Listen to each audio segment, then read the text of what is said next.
Welcome to SAP Customer Self-Service videos.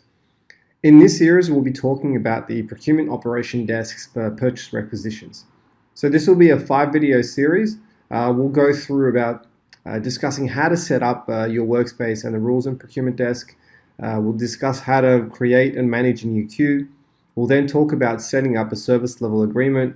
We'll then show you how to configure new sub-statuses and denial reasons for the requisitions coming in.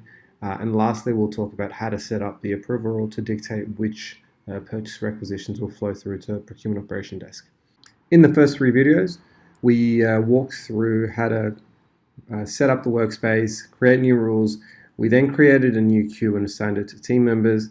We then created a new service level agreement and linked it to incoming documents. In video 4, we'll talk about how to create new requisition sub-statuses and denial reasons. So these will be used to relay information back to the business users. So let's jump into the system and see how it looks like.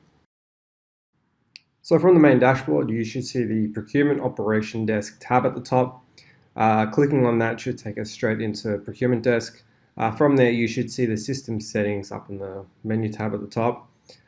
From there, if you scroll down, we should see a requisition status and requisition denial reason options at the bottom. So the requisition status is essentially a sub-status that you can allow your procurement desk team members to assign, which will then relay back to the business user on the requisition itself. So the easiest way of doing this is to download a sample file, and this is essentially a predefined example file for you to use. These are just very standard basic examples. If you were to add, or you want to add or modify these, just feel free to do it in the CSV file. If you want to add extra, again, just add new rows here, and they should be fine.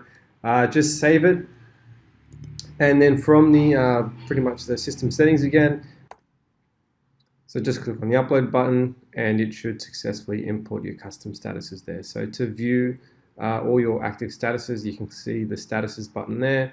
And that should show you pretty much the different statuses that we've added in the system. The next one is setting up the denial reasons. So if your team or procurement desk team member does reject a requisition, we can set up predefined denial reasons for them to select from instead of having them to key it in every time. Similar to the requisition status, we can download a sample file, which is the easiest way of doing it. And that'll pretty much download a subset of examples that we've predefined. Again, you can add in whichever ones you want to. In this example, we're just going to leave these 2 here, so just additional information needed or existing catalog items. So similar to the requisition status, we're going to go ahead and we're going to upload the file. And we're just going to go ahead and upload. Validate you want to upload them. And just to double check your actual denial reasons, you can click on the view settings button there at the bottom, and it'll show you your active denial reasons. So just to summarize, in this video we walked through how to create new sub-statuses for your purchase requisitions and setting up pre-configured denial reasons. And if you have any further questions, please feel free to reach out to your account manager or the SAP customer support team. Thanks, guys.